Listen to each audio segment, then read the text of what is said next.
12, verse 3, it says, Mary picked up an alabaster jar filled with nearly a liter of extremely rare and costly perfume, the purest of extract. And it continues, and she anointed Jesus' feet. Then she wiped them dry with her long hair, and the fragrance of the costly oil filled the house. Now, this oil, according to how much it was worth back in the day, so we sat down, we did the math, figured it out, we did all the inflation, because what the heck is going on in our world? The dollar's not worth as much as it used to be, whatever. So we sat down, we did the math. You want to know how much it would have cost? How much? $15,000. Okay. $15,000. That's an extremely expensive bottle of perfume. Now, I've been through Macy's, I've walked through Kohl's, right? And you go through the aisle and the perfume people are like, hello, would you like to try a sample? and so you're like, yes, I'd love to try a sample. And so they spray it, and you're like, oh, I kind of like how this smells. You're like, oh, it's Polo Ralph Lauren. Of course I want to smell like I just got off a horse riding and playing a sport. So I smell like half man, half horse, right? And so you smell it, and it smells good, but then you pick up the bottom of the bottle and you see the price tag. And it's like, I'm not spending that much money on that bottle of perfume, but I've never, ever, ever, ever seen a bottle of perfume that was worth $15,000. Amen. That's insane. Amen. And I can tell you, man, I could do so many cool things with $15,000. So many awesome things. I could buy some great toys. And now I love my church. Okay, I love my church. But it's $15,000, right? I could literally buy every single gaming console that's available. I could buy that 85-inch flat screen TV so that whenever I go home and watch the Cowboys whoop up on some Eagles, yeah, baby, that's awesome. Whenever Sean Lee is going down, he's about to bust someone up, it looks like he's coming right at me, right? That's how I was meant to watch football. And if I had $15,000, it could happen. And so the same way that we think, Mary's asked the same question of, Mary, what in the world are you thinking? Why would you do this? Why would you use your money this way? Why would you use your resources this way? I don't know about you, but if I had an 85-inch TV, I wouldn't be watching the Cowboys because I live in Michigan. Instead of watching the Lions and they lose, we'd be frustrated, but at least it would look awesome. Right? Yes. So when you think about it, everything in our lives costs us something. Whether it's monetary, whether it's your time, whether it's your talents, your abilities, your treasures, everything costs us money. That's right. And with those things, or it just costs us something. And with those things that cost us something, we figure out what we value and what's the most important to us. And so if you think about your life, or you think about your checkbook or your banking account, you can see what you pay for on a regular basis. And what you pay for on a regular basis is what you value the most. And then likewise, if you put it in regards to your time. Where you spend your time the most, or what you spend your time doing the most, is what you value. Because time is something that we can't get back. That's right. And the thing about this story, about Mary, that just blows my mind, is the fact that she was so willing to lay down her pride, to lay down things that she stood for, to instead be at the feet of the one who she lives for. Come on. So she poured out this very expensive perfume, which modern day would be like essential oils. So pouring out some frankincense, because that thing costs a fortune, but it smells awesome. So she pours out really her life's work at the feet of Jesus. And then not only just pours it out, but has the humility to dry it with her hair. Wow. Yeah, and so it comes back to this question, where we all realize that everything in our lives costs us something, right? Whether it's going to the grocery store, you go to the grocery store, you buy groceries, it costs you money, right? Even though you have to have your Cocoa Puffs, yes, you need your Reese's Puffs, so you got that peanut butter chocolate flavor in your life. You need it. But it costs you money, right? Serving costs you time. Going to kids' games costs you time. And so understanding that we all have these costs that naturally happen when we're just going through our lives, we have to ask ourselves a very, very important question. What matters most in our daily life? Wow. That's right. What matters most? Because, like, we can say things matter the most. Like, I can say that I love my wife and my wife matters the most to me. But if my wife isn't getting most of my time, Whoa, watch out. like, then I'm just... What? I'm in danger, okay? Yeah, there's no joke about that. But, like, then I'm just talking, right? That's right. Like until I put action to what I'm saying is important, they're just words. Amen, bro. They're just words. Amen. And so when we go back to John chapter 12, verse 3, and it talks about how Mary is she picks up this alabaster jar and it's filled with this $15,000 perfume. What in the world? Filled with this $15,000 perfume, and she's pouring it out at the feet of Jesus, and she begins wiping it with her hair. She's making a declaration with her life of what is most important for her, and it's that Jesus is first. Yeah. That Jesus is first in her life. So I remember I was 16 years old and I was in the basement of a Methodist church in Portland. My travels to Portland, Michigan. It was like, Portland, Oregon? I'm like, no. Portland, Kentucky? No. Portland, Maine? No. Portland, Michigan. Right smack dab in the middle of the Mid. And I felt a calling on my life to go into ministry. And I kind of was like, okay. And then 15 years later, I find myself praying to God and saying, God, Lord, have your way. I feel this calling because I feel this attack on my character, attack on my pride, that I feel a refinement happening. Yeah. And I found myself kind of pleading with God in regards to my will, even though I wanted His will to be done. Come on, man. And I said, ironically, because I oversee our Midland campus, which is awesome. Fantastic. Check it out if you've never been. Yes, it's pretty cool. And I found myself saying, God, Lord, I feel called to ministry. Lord, let your will be done. Like all these religiously prayers things. Right. And then I said, God, I just don't want to do a set up and tear down church. And God has an awesome sense of humor because Midland is a set up and tear down church. And I was too concerned about my position. Come on.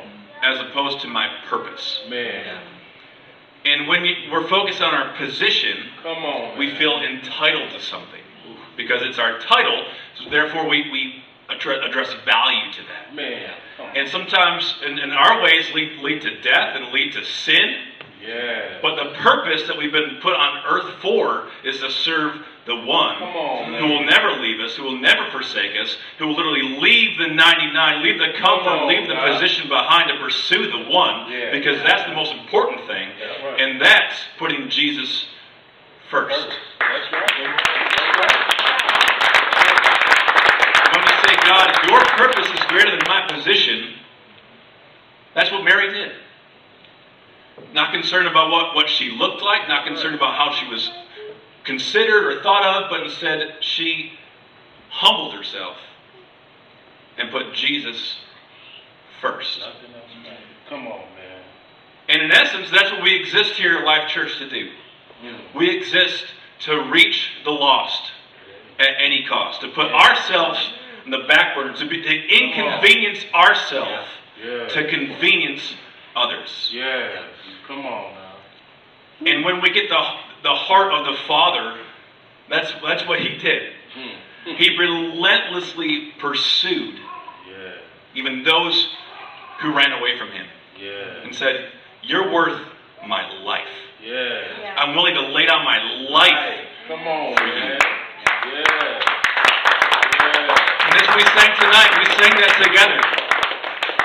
We are identifying with that love. We're saying, I am a child of God. I'm not a child of fear. I'm not a child of depression. I'm not a child of comparison. I'm a child of God. So I'm putting all those things behind me. And I'm setting my eyes on the one who created me and the one who loved me so much that He would die for me. And just to live for that. That's the awesome opportunity that we get to enter into. Yeah. Amen. Yeah. And so, just as we have to personally ask ourselves this question of what is important in my daily life, and we have to prioritize, right? Because it costs everything. So we have to measure the cost and make sure that we're paying for what we're praying for. Just as we said last week, just as John said in the video, and you're going to hear over and over and over again through this series. And so, as a church, as Life Church, we have to do the very same thing. We have to ask ourselves, what is it that we as a church are going to be about? And so as a church, we're going to be about what Jesus is about. Yeah. So if Jesus is about grilled cheese, Come on. then you better believe that next Monday night when you come back, there's going to be an entire buffet with all of the cheeses you could ever want, right? We're going to have the Gouda, we're going to have the cheddar, we're going to butter the bread. Okay, so funny story. I'm going to embarrass my wife a little bit. So my wife loves grilled cheese, loves it. And I think her favorite part about grilled cheese is not the bread and the cheese, it's actually the butter. And so she has a song that she sings as she's buttering her bread. And it's called Butter on My Bread, Butter on My Bread. Like butter on my... So, next week, man, if that's what Jesus is about, right? Sorry, I love you. But if Jesus is about doing headstands, and you better believe that every single person on staff is going to be at home working on that headstand, right? We're going to take the mats home and we're going to practice up against the wall so that we can come and do what God is calling us to do, because we're going to be about what Jesus is about. Yeah. And Jesus is about reaching the lost at any cost. That's right. That's right. That's all throughout Scripture. That's the bottom line. That's the done deal. That's it. Scripture says that God loved us so much that He did not spare His own Son. Yes. Come on. Where it's like that was an option. Right. But God didn't even see it as an option. He saw value and purpose in us and said, I'm willing to do whatever it takes to bring people back into relationship with me. And so that's what we're going to be about as a church. Amen. Is reaching the lost at any cost. Amen. And so here's how that looks. We've got Sunday mornings, and we got Monday nights. Yes! Monday nights are a blast. We've only done it twice, and they've both been awesome. So This is the second best time we've ever done it. So we've got Sundays and Monday nights, and here's what we do. Our purpose, our goal is to roll out the red carpet. We want to make everybody who walks through the doors of Life Church feel like $1 million. We want this place to be the best hour in people's lives. Why? Because everything else they're experiencing is doing enough damage. Come on, man. Because everywhere else they're going to be told you don't have value, you don't have purpose. They're going to be told that your identity is found in something that's not Christ. Yeah. They're going to say if you drive the nice car, if you've got the big house, if you have the big paycheck, if you've got the really nice job, that's what defines you. And so what happens is we place our identity in things that we're never supposed to hold our identity. And so it's no wonder that our entire country is in an identity crisis. Because we're trying to find it somewhere that we weren't designed to. Come on. And so at Life Church, we want people to come and find a place that they find value and purpose and encouragement, that we can speak life into them, that we can treat them like a VIP, that we can treat them as God would treat them, seeing them not as a dollar sign of how nice are the clothes they're wearing as they're walking in the door, but seeing them as a child of the great I am, seeing them as one that has been bought and paid for by the very blood of the Creator of the universe. Seeing them as God sees them. And finally treating them that way. Because here's the crazy part, right? So we can say, this all goes back to, we can say that we're about this, but then what we do could say something totally different.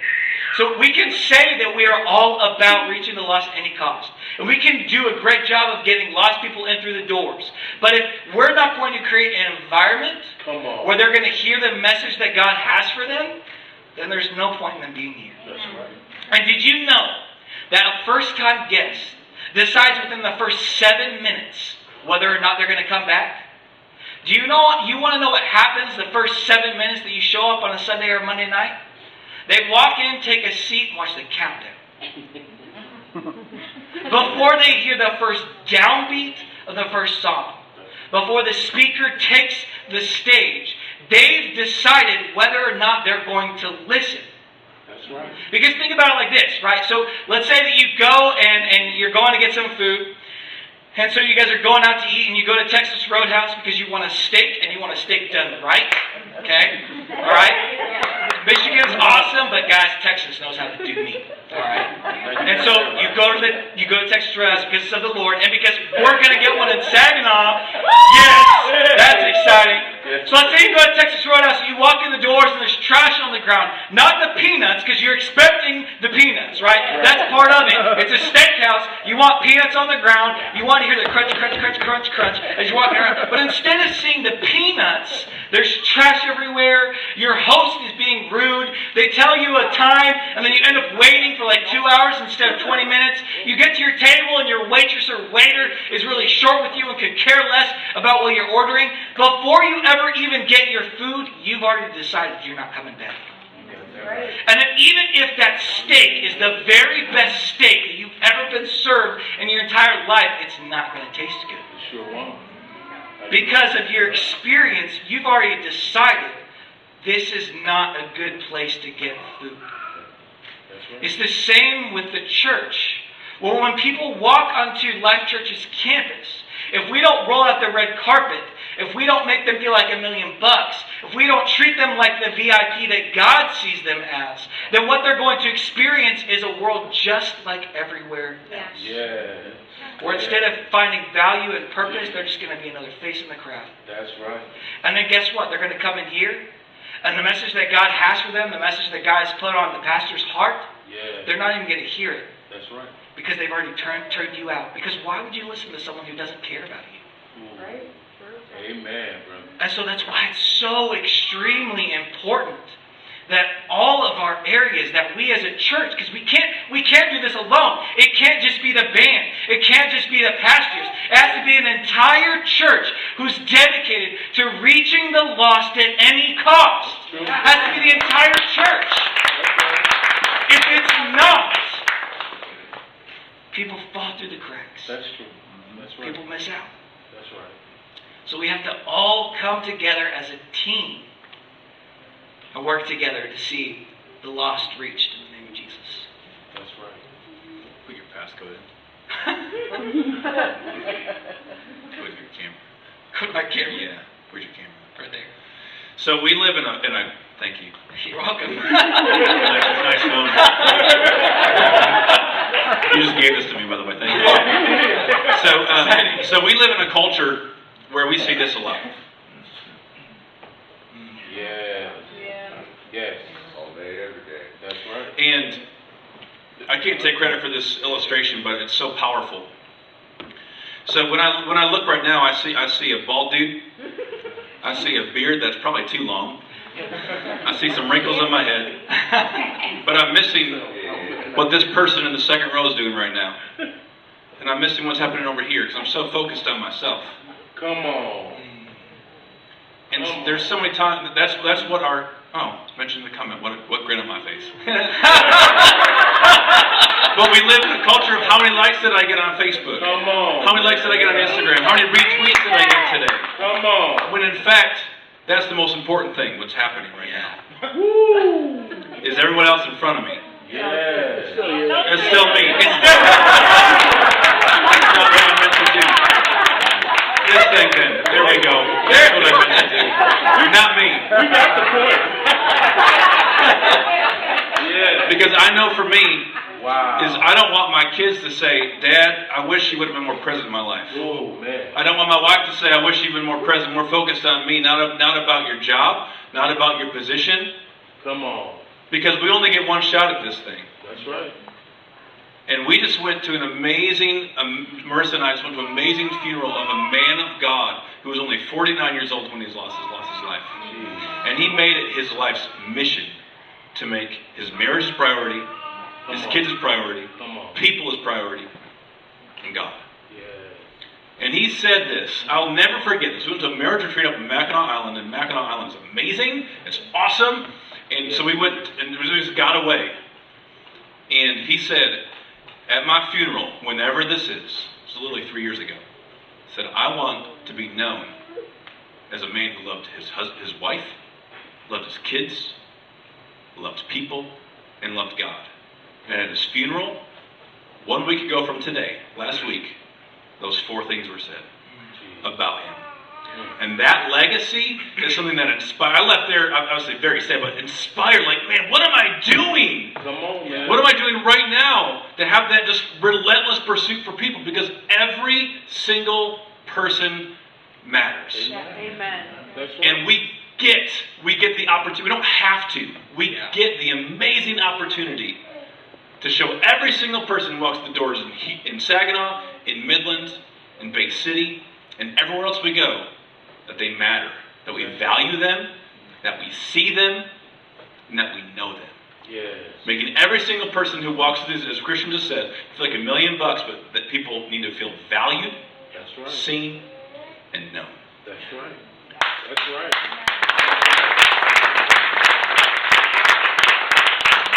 So how we're rolling this out is that we're pursuing and working very diligently to have 2 teams for people who call Life Church home, to have the opportunity to serve every single person who walks through these doors, whether they're 6 days old or 60 years old or whatever, because we get to do this. So how we're doing this is that we're having 2 teams, a blue team and a silver team. Blue team and silver team, because unlike the Lions, who are blue and silver teams are consistent and winning. So what we're going to do is that we're going to have two different teams where you serve every other week. And as opposed to the, I have to do this, or, oh my gosh, I have to wake up early, it's that I get to. I get to inconvenience myself to be a convenience for other people. Come on, man. Because in the end, we don't want something from you. We want something for you. Yeah. And the last thing from me is just this. So I get the opportunity to oversee our Midland campus, but also oversee our groups. And 1 week ago, I had a conversation with a man who was just feeling pushed away from the church. And after a couple of reasons why, the last thing he said is that I didn't feel connected. Yes. I didn't feel connected. And there's a stat that if someone does not connect with 6 to 7 people in their first 6 months of attending the church, they're not going to stay. That's right. And that breaks my, because I'm the groups guy, so I'm like, are you breathing? Let's be best friends. I mean, that's what it is. That's what it is. So when people don't feel connected, it's because it's more of the position aspect at that point. Come on. What can people do for me? Come on. And we're not here in a selfie culture. That's right. It's here to get the panoramic view of everyone else in front of us. And so amen. so how we get to do that, how we get to connect with people is not only through life groups, not only through community, but also through serving. Come on, Doug. Through serving, getting to know people, doing life together, because it's one of our core values here at Life Church. That we are better together. You're not meant to do life alone. Amen. So getting a part of a team, saying I get to do this. So we'd love to get you plugged in. We'd love to get you plugged in on Team Life Church. Because we're part of the most winning team in history that even death can't defeat them. Yeah. Praise Jesus.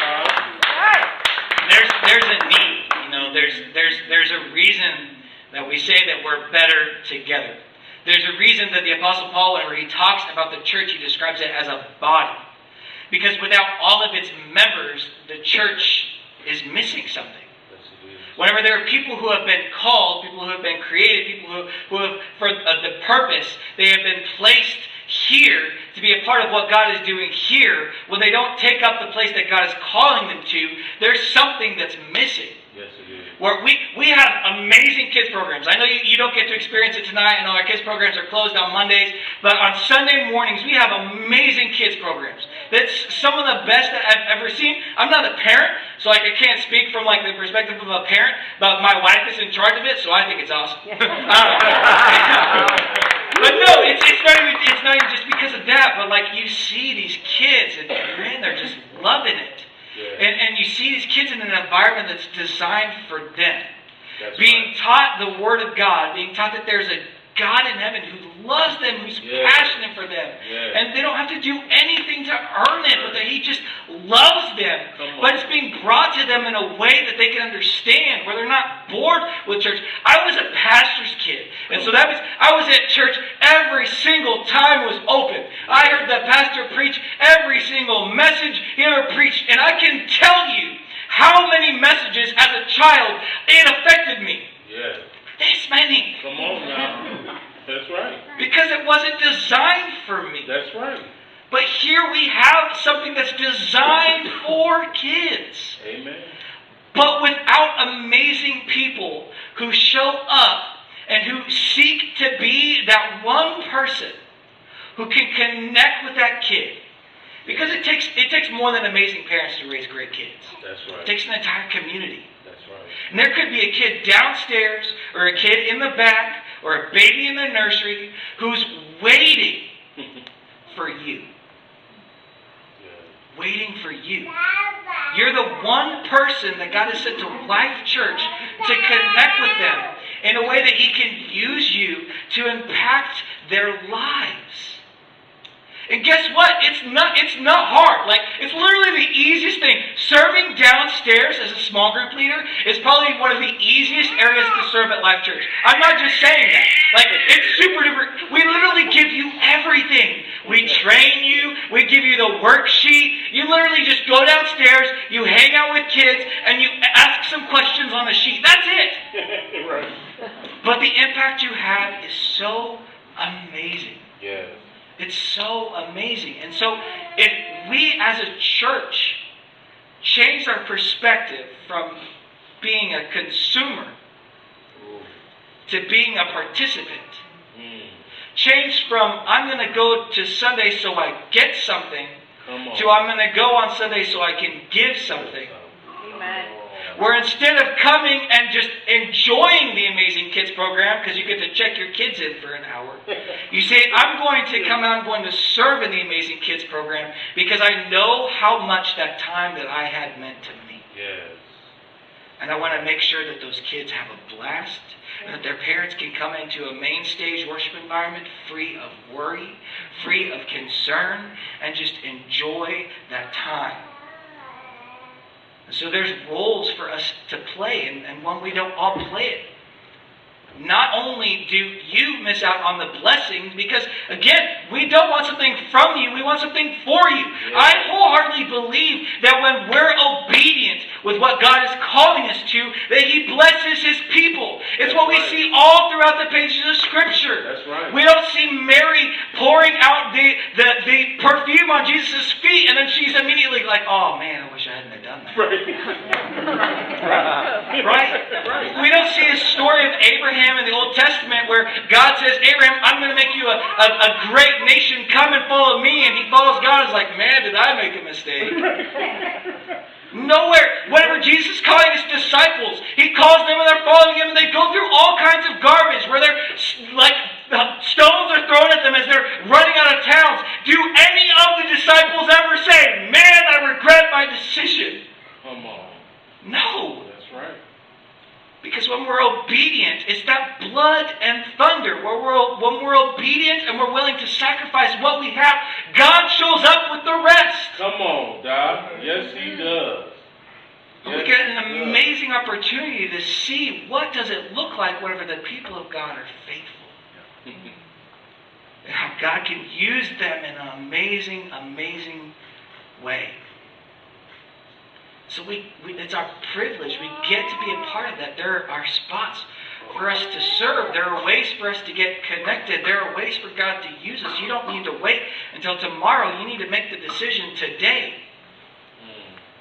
Monday nights are brand new. we just started these last week. It's going to take an entire team because Monday nights are going to blow up. I guarantee that. It's going to be awesome. There are people who don't have free weekends, and so they get to come to church on Monday nights, and it's going to be awesome. It's going to be a blast. But in order to do that, in order for us to see that happen, we have to have volunteers who are willing to come and make people feel like $1 million. You're right. That's right. Amen. And it's really easy. You smile. It's kind of like the penguins. You smile and wave, boys. But it's literally just making a personal connection, saying, I see you, I know you, and I value you. Yes. And that's on Monday nights. We call our host team. Yes. So if that's like, man, I can talk to people. P.S. If you can breathe, you can talk to people. So after service, we'll be out in the lobby. We'd love to connect with you and just put a face to a name to a face, and just get you plugged in. And there's other opportunities. We have roadies who set up Midland every single Sunday, every single Saturday morning. And I'm not going to lie. I'm going to get real for a moment. These pipe and drape, that's what we put up all, it was right behind you. It's like, oh, look at that. we put that up, and at first I'm like, man, Saturday mornings, I could be watching cartoons or getting ready for college football, watching Sparty lose, and just getting excited about that. I'm a Michigan State fan, P.S. Go Green. But literally, I would have the mentality of, oh, this is such an inconvenience for me. But again, it's a reality check that it's more about my position. Instead, I get to set up all those. I get to set up every single chair. I get to pray for every single person who's going to step through those doors. Come on. It's an opportunity. Yes, And that's Saturday morning at 10 a.m. And we'd love to get you plugged into that as well. Prayer.